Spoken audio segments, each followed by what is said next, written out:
I found the tape while excavating the graveyard in my closet, the place where old trophies go to die and promises turn to lint. The label, written in my mother's flawless, looping script, read, Science Fair and Cheer Finals 2010. I should have left it buried. I should have shut the box, taped it shut, and hurled it into the sun. I pressed play. Grainy footage crackled to life. 16-year-old me. Awkward bangs, shaking hands, walked onto a stage clutching a trifold board about early cancer detection. And first place in the state science fair goes to Mara Keaton. A polite roar. I took the ribbon breathless, a comet for a second. Then the camera wobbled and veered. Oh, Diane, look at Aria's form. She's going to destroy finals tomorrow. My father's voice booming, delighted. The camcorder zoomed away from my ribbon and locked onto my sister Aria practicing back handsprings in the shadows of the auditorium. My victory turned into background noise on my own tape. I paused the VHF. Static hissed like a dare. I hovered over eject and kept watching. The next scene, Aria's cheer finals. The lens worshipped every toe touch, every megawatt smile, every hair flip blessed by God himself. When her team took second, my parents screamed like she just won Olympic gold. Behind them, captured for a blink and you miss it heartbeat, sat my trophy, crooked, invisible, mine. My phone buzzed.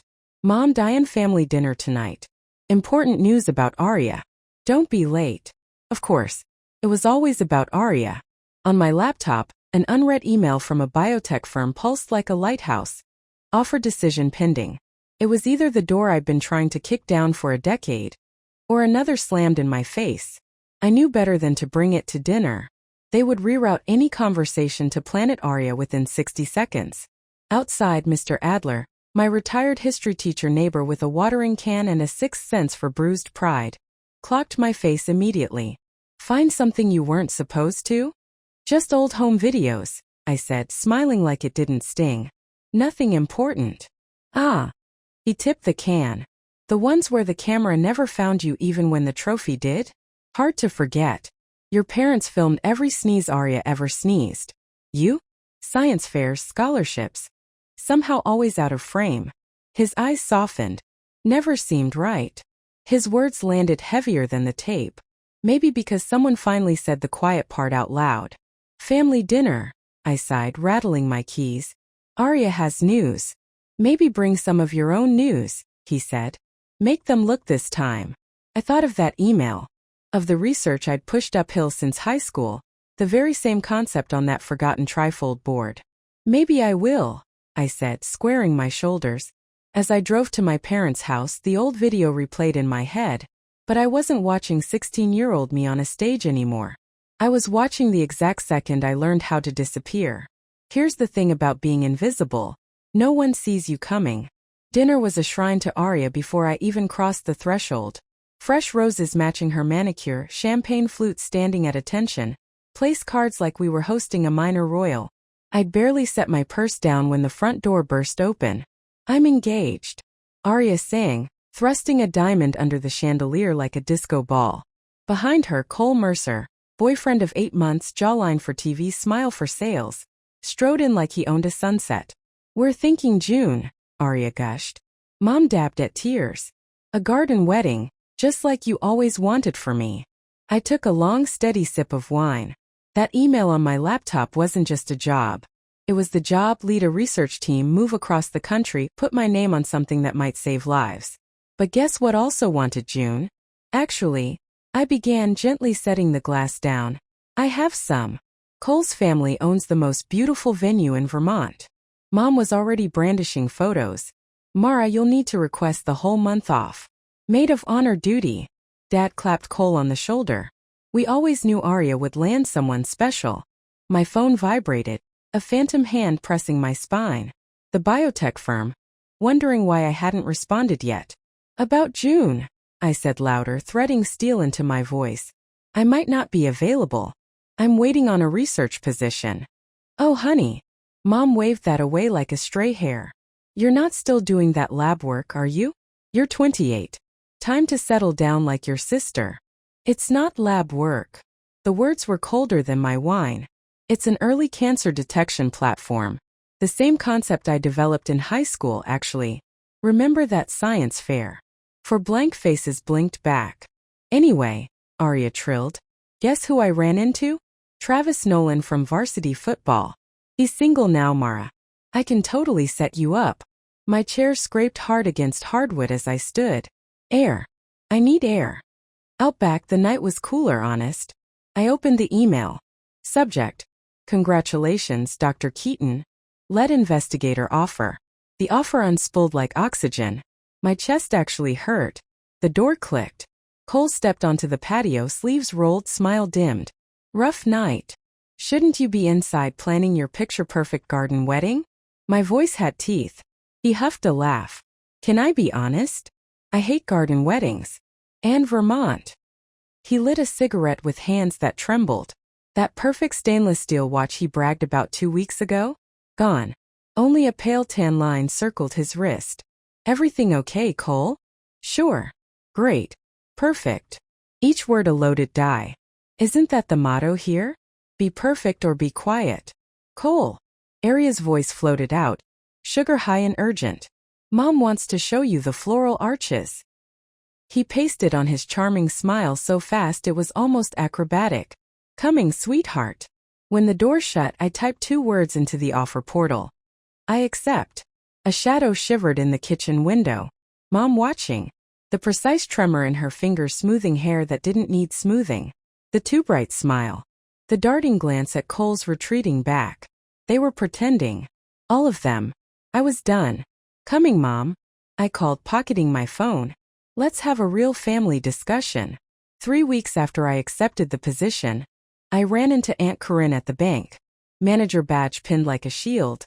Mouth drawn tight the way it only gets for emergencies and funerals. She pulled me into her office and shut the door. We need to talk about Cole. I hadn't told a soul about the cigarette hands or the ghost of that missing watch. But Corinne Hale has eyes like a forensic accountant and instincts like a smoke alarm. He's been in here nearly every day, she said, locking the drawer with a practiced twist. Large withdrawals from Arya's account. When I raised a flag to your mother, she changed the subject. How large? I asked, throat dry. She slid a printout across the desk. The number knocked the chair out from under me. That's more than Arya makes in a year, I whispered. It's more than both their salaries combined. And that's just this month, Corinne murmured. Mara. My phone buzzed. Arya, need to talk. Coffee? Just us? I stood. Thank you for telling me.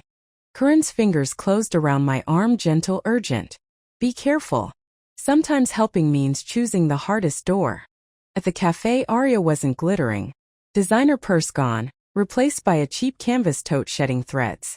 She twisted her engagement ring like it might unscrew her regret from the bone. I need to borrow money, she blurted before I Saturday, just until the wedding. Cole's investments are taking longer to pay out than expected. Investments, I repeated evenly. He has a system, she said, then faltered. It doesn't matter. Can you help? How much? I asked. She told me a number big enough to eat my savings, my move, my future. That's everything I have. You're the successful one, she choked. The smart one. You always figure it out. Do I? I leaned in. Because from where I'm sitting, I'm the invisible sister who wipes everyone's mess and gets called selfish if I flinch. Her phone buzzed. She glanced, blanched, shoved it face down. My own phone lit up with a text from an unknown number. Tell your sister time's running out. Cole knows the consequences. I turned the screen toward Arya. She went paper white. Who are they, Arya? She stood so fast the chair skidded. I shouldn't have come. She grabbed her tote, bolted. Left behind a crumpled slip. Pawn ticket. 1 designer watch. That night I sat in my car across from my parents' house and watched Cole pull in. He stumbled getting out. His hands shook like trapped birds. Inside, Mom and Dad greeted him like a returning hero. Arya hovered at the edge of the frame. A ghost with mascara. My phone pinged again, the research facility. Position can start earlier if you're ready. I typed. I'll take the immediate start. I deleted it. Instead, I moved money around on my banking app, felt the ache of it, then put the phone down. I didn't transfer a cent. Not yet. Answers first. I tailed Cole for 3 days. Not to a casino. Not to a bookie. To the Silver Moon Motel, where neon dyes and debts live. In the parking lot, he handed a thick envelope to a man who looked like he collected broken kneecaps for sport. The man counted, unimpressed, and shook his head. Cole's face crumpled like wet paper. My phone buzzed again. Not Mom. Not Arya. Corinne, my office. Now. I glanced in my side mirror and caught a reflection 2 spaces back. Aunt Corinne in her car, jaw set, thumbs flying on her phone, watching the same exchange I was. The man leaned in close to Cole. Whatever he whispered turned Cole the color of skim milk. He nodded, frantic, and backed away. I started the engine. Time to stop being invisible. Corinne didn't mince words. Cole is up to his eyelashes in debt, she said, sliding a folder across her desk like a judge delivering sentence. And he's been borrowing Arya's identity to prop up his house of cards. Inside, withdrawal slips, loan applications, grainy bank cam stills of Cole in mirrored aviators. The signatures on the loans were Arya's name and someone else's slanted, masculine hand. He forged her signature, I said. My voice didn't shake. My fingers did. Corinne nodded grimly. And your parents, God help me, co-signed a few of the smaller loans last month to help the kids build credit. If he defaults, collectors won't start with Cole. They'll start with Arya. Then your parents. How much? I asked. She told me. The number tried to climb out of the room and into the stratosphere. My phone pulsed again. Research facility. Position must be filled this week. Final decision needed. I could leave. I could save myself. I could become a neat little obituary in my own family's mythology. Mara moved away. Arya married well. Or, I need proof they can't ignore, I said, closing the folder. And I need your help. You realize what that costs, Corinne said softly, a glance to the phone where my future blinked. Sometimes the right thing taxes you at 100%. Then I'll overpay, I said, and walked out with the folder under my arm like a weapon. That night I drafted the message, family emergency, requesting delayed start. The facility replied in minutes. Role cannot be held. The words stung like iodine. I deleted the chain, parked outside my parents' house, and watched the tableau through the shears. Mom overly bright, Dad overly proud, Arya overly quiet, Cole overly everything. I rang the bell. You're late, Mom scolded, rearranging non-existent crumbs. We moved Arya's dress fitting to tomorrow at 10. Don't be late like last time. Before fittings and florals, I said, placing the folder on the table. We have a problem. Dad's eyebrows leveled. Mara, not tonight. Actually, I said, flipping the cover. Especially tonight. Cole moved quicker than my sense of humor, snatching the folder. This is none of your business. It became my business when you started destroying my sister's life, I said. Oh, and mine. Mom laughed, brittle crystal. Destroying? They're getting married at the most beautiful venue in Vermont. There is no venue, I said without looking away from Cole. Because there's no deposit. Because there's no money. Arya made a small sound by the window. Cole? You said last week. Baby, I can explain. He tried, smile slipping on the oil slick of panic. Explain the loans, I pressed. Explain the forged signatures. Explain the man at the Silver Moon who looks like he repossesses kneecaps. Dad shot to his feet. Mara, that's enough. No, I said. What's enough is pretending not to see a disaster wearing a rented tux. Apologize to your sister and to Cole, Mom announced, standing, hands trembling so slightly I could count the quiver. Right now. No, I said, and even I heard the new alloy in my voice. I'm done apologizing for being correct. Dad squared his shoulders. Then you leave us no choice. Either you help your sister. How? I asked. By co-signing more loans? By lending them my spine. He hesitated, recalibrated, landed on the part that always used to work. Or you're no longer part of this family.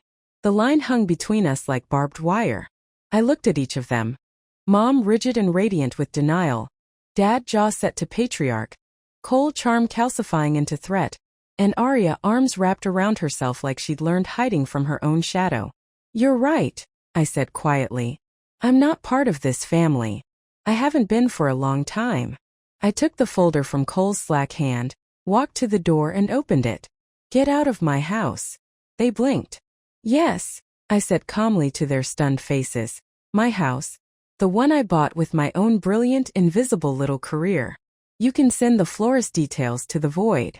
They filed out, a procession of disbelief. Cole paused on the porch, smile gone, eyes mean. I didn't flinch.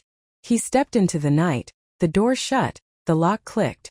Across the street, Mr. Adler stood on his porch with a mug and a look that meant atta girl. He lifted the cup in a solemn toast. I returned it with a shaky exhale. 3 days later, Arya arrived at my doorstep with a bruise flowering under her left eye and terror sculpting her voice into something small. He's gone off the deep end, she whispered. The men he owes, they came to the house. I pulled her inside. As if on cue, a dark SUV ghosted past my curb. Third time in an hour. Arya flinched at the engine's growl. Mom's text detonated on my phone. How dare you poison your sister against her fiancé? Cole says you're spreading rumors at the bank. Fix this. Another vibration, Corinne. Cole just cleared your parents' accounts. Police looped in. It's bad. Arya didn't cry. She laughed. Hello. You know what Mom said when I told her about the loans? Her voice went eerie soft. She said every husband has his struggles. There was more. There was always more. He used your name too, Arya whispered, eyes on the floor. On some of the loans. He found your old tax returns at Mom's. Said you had the best credit. The world tilted, furniture sliding to one side. My phone dinged, bank alert. Multiple overdue payments on loans I'd never heard of. The doorbell rang. Through the peephole, suits. Not police. Posture wrong. Eyes wrong. One of them was the Silver Moon Man. The collector of kneecaps. Miss Keaton. He called with airs of courtesy, voice dipped in threat. We need to discuss your brother-in-law's obligations. Arya's hand clawed mine. We ran for the back, only for headlights to rake across the kitchen blinds. They'd circled the house. My phone flashed again, Corinne, police en route. Hold tight. Locked doors. The back handle rattled. Another suit peered into my window like a shopper eyeing a display. The front knocker voice hardened. Don't make this difficult. I yanked the basement door open and pulled Arya down the wooden steps into our half-finished underworld. We crouched in the cool shadow, breath hitching. You know what's ridiculous? Arya whispered through a wet choke. I always thought you were the lucky one. The smart one. The free one. We're both unlucky, I said, feeling the weight of the folder like a shield against my ribs. But we can both get free. Upstairs, glass shattered. Boots thudded the living room. A flashlight sliced the dark, landed on our faces. The Silver Moon Man smiled like a blade. Ladies, he said, voice gentle as a lullaby with a murder scene behind it. Let's talk debt. I stood, slid in front of Arya, heart drumming its own SWAT theme. Through the well window, I caught a sliver of neighborly salvation. Mr. Adler on his porch, phone pressed to his ear, eyes locked on my house. Then, faint at first, then swelling, the throb of sirens. Red Blue began to lick the far wall. You want to talk debt? I said, stalling, buying seconds, buying oxygen. Let's talk about all the accounts already paid in blood and silence. Let's talk about the forged signatures. Let's talk about your client admitting it at the Silver Moon while you loitered like a bad omen. His smile faltered. You're bluffing. I tilted my head toward the glow at the window, the growing chorus of tires and brakes and authority. Try me. I've got copies of everything. Names. Dates. Your face on a motel camera. And absolutely nothing left to lose. The basement filled with chaos. Footsteps above, shouted commands, the front door thrown open by people who announced themselves. The man's eyes flicked to the light, to me, to Arya. Boots pounded down the stairs. Police. Hands where we can see them. Sometimes you spend a decade learning how to be invisible. And sometimes invisibility is exactly what keeps you alive long enough to be seen. The interview room was the color of old paper and bad decisions. Detective Martinez laid out our lives on the metal table. Loan apps, bank statements, motel stills, like a surgeon setting tools before the incision. Cole Mercer was detained near the border, she said, voice even, eyes razor sharp. He's blaming you, Miss Keaton. Says you masterminded the loans and forged the signatures. A knock. The door swung open. My parents swept in. flanked by an attorney who smelled like retainer fees and condescension. "This ends now," Dad announced, knuckles white around a folder that probably held nothing and everything. "Our daughter is not pressing charges." "Which daughter?" I asked. "The one with the black eye or the one who warned you?" Mom's lipstick had been reapplied into a war flag. "Mara, think about the family's reputation. Think about your daughter," came Aria's voice from the hall, thin, hoarse, unflinching. She stepped in, hospital discharge papers crinkling in her fist. "Cole forged my name while I slept. Called it investing in our future. When I questioned him, he gave me this." She touched the bruise with a wince that sounded like an oath. Dad's lawyer cleared his throat. "Perhaps we could discuss this privately." "No more privacy," I said, pulling out my phone. I tapped play on a recording captured by a motel camera, and the mic in my pocket while we waited for sirens in my basement. Cole's voice filled the room, bragging, bargaining, confessing. The words were a guillotine. Mom sat down as if the chair had grown under her. "But he was so perfect for our family." "Perfect?" Aria echoed, a laugh breaking like glass. "He stole my money, my name, my face on paper. And when that wasn't enough, he went after Mara's credit, too." Dad reached for the old playbook. "After everything we've done for you, what have we done for them, Robert?" Aunt Corinne's voice cut through the room as she stepped inside. Bank files under her arm like scripture. "We protected an image. We did not protect our girls." Mom rounded on her sister. "Corinne, don't." "Don't what?"